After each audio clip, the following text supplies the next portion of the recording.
Back at KubeCon in Detroit. I'm sitting here with Madhuri Yechuri, who is CTO of Elotl Incorporated, who make a product called Nodeless.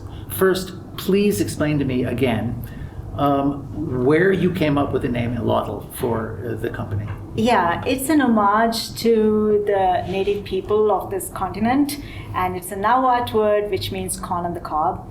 So we believe that compute should be treated as cattle and not pets, and you shouldn't have always on pre-provisioned compute. So if you look at corn on the cob, you only see the shrink wrap for a kernel if a kernel exists. You don't have, nature doesn't produce shrink wraps without kernel sitting inside it.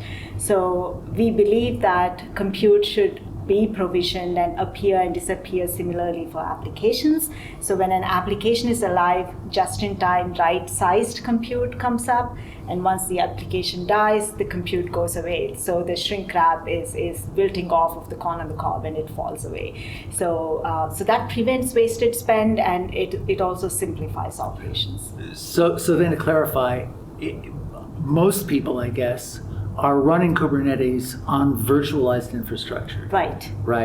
Yeah. Although they do so on bare metal, this is more rare. Mostly they're spinning up virtual machines and deploying Kubernetes clusters on them, or they're using pre-provisioned Kubernetes clusters on major public clouds, all of which imply the existence of persistent worker nodes and other resources, which can be very expensive to maintain. Correct, yeah. On public cloud providers, you have the node pools that are hand managed and pre-provisioned 9 months, 12 months or 2 years ahead of time, and you really don't know how much of it is actually being used by the applications that are appearing and disappearing.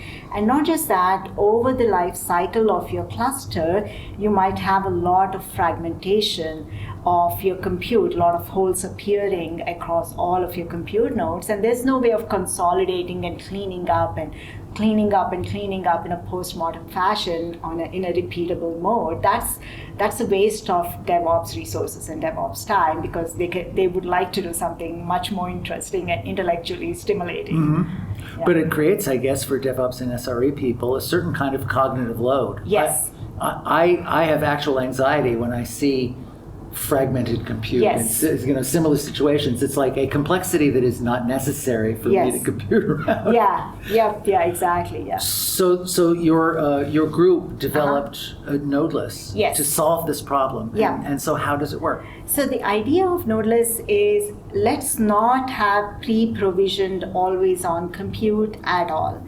The moment an application starts up, we provision right-sized, cost-effective compute that is the right fit for the application. And the app is dispatched over to that compute. The compute appears as a regular worker node to your Kubernetes cluster. And once the compute terminates, the underlying worker node disappears. So think about it as a deconstructed cluster where you have right-sized compute appearing and disappearing based on application lifecycle. And it prevents wasted spend. There are no holes to begin with. There are never holes.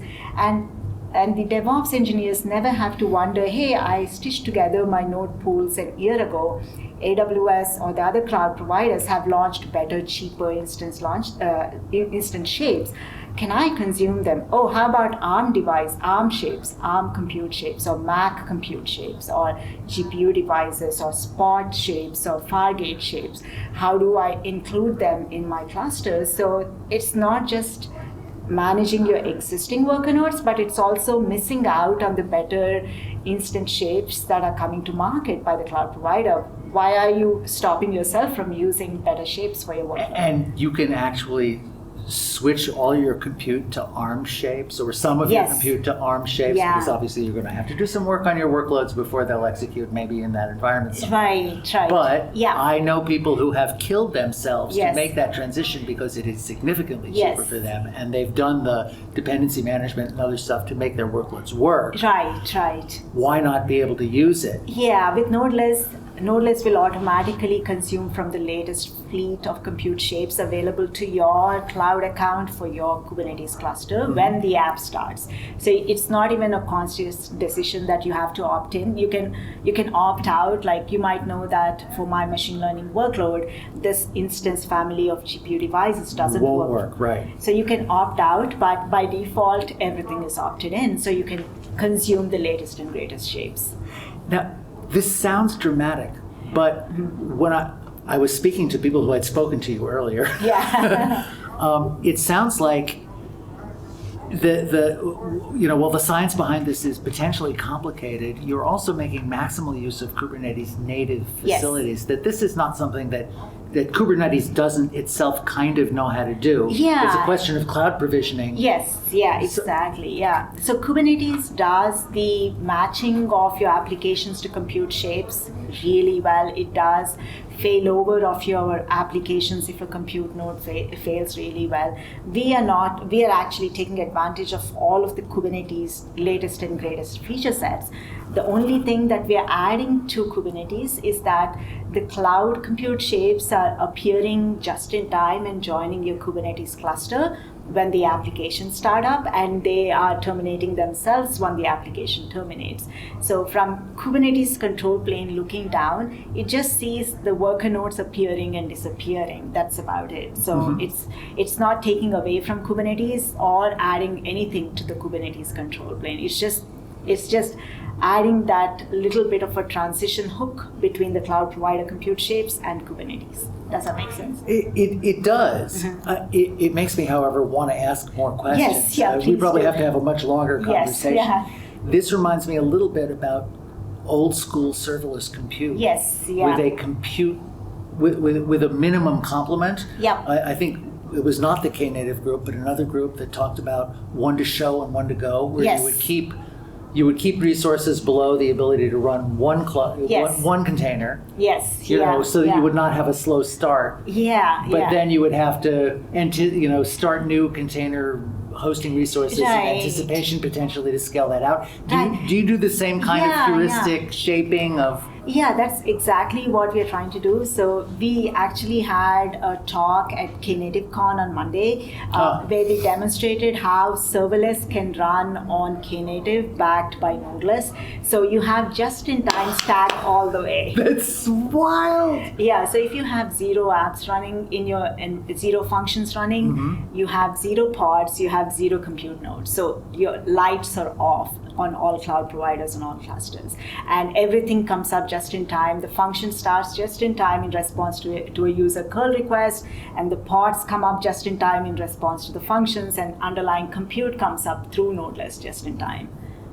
Does that make sense? It totally makes sense. It makes me remember, though, that there are aspects of Knative that run in a managerial capacity. Right. Oh, okay, so they're up. Yes. Waiting for yeah.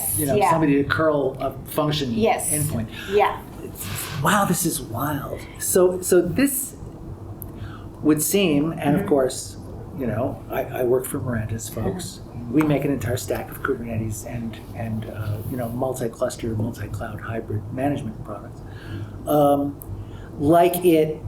It makes something like our MCC product, our hybrid multi-cloud manager, deploying MKE, which is our Kubernetes cluster architecture product, on any major public cloud, as elegant, agile, viable, and potentially cheaper than using whatever the public cloud provider's bespoke Kubernetes is. Yes. And allows a lot more interesting configurations too, like this serverless Knative, 0 overhead if you're not running functions thing. Right.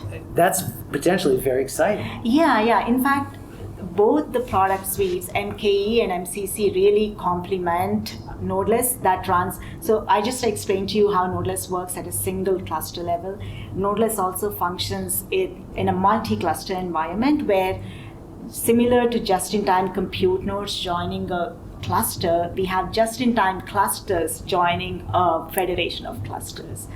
So think about it as, why would you need to maintain 1,800 control planes on AWS if you only are using worker nodes from, or if your workloads are only being deployed to say 126 control planes? Why do you need to even pay for maintenance of control planes to the cloud provider? Just the control plane without having any workers or any workloads running on those control planes. Mm-hmm. So Nodeless, when it works at a multi-cluster level, it doesn't have any control planes on by default. Just-in-time control planes come up and disappear according to the application's SLA. So think about it as MCC, right? MCC can provision with Nodeless. It can provision just-in-time MKE cluster on AWS or GCP or any other cloud provider if the user workloads needs to run on that cloud provider. And this can be on demand. Yeah, it's all policy based. So Nodeless will ship your workload to the right MKE control plane on the right cloud provider based on policies, user-defined policies. So let's say user wants to save costs, and user has an app that needs 1 vCPU, 1 gig of RAM, and Nodeless knows that 1 vCPU, 1 gig of RAM on AWS is $1 an hour right now, and on GCP is 90 cents an hour. So what it does, it'll provision just-in-time control plane, MKE control plane on GCP, and your app will be automatically shipped to that control plane on that cloud provider in that region. So this can be used either preferentially or yes. Manually, yes. in effect, yeah. or it can be used automatically yep. to actually realize the dream of bursting. Yes. Wow. Yeah. So the actual dream of bursting. Yeah, actual dream of bursting, and we love integrating with both MKE and MCC because the visual representation is so good, the user experience is so good, and the management console and lens are really good for visibility and all of that. So we are providing the Nodeless components, but we need the whole package for providing end-to-end user experience, and that's what we love to getting out of MCC and MKE. Well, this is an exciting product. I'm looking forward to testing it in our laboratories and getting my hands, cleaner it sounds than they have been in the past. Thank you so much for joining us. Thank you so much for asking such fun questions and interesting questions. I'm looking forward to speaking in the future.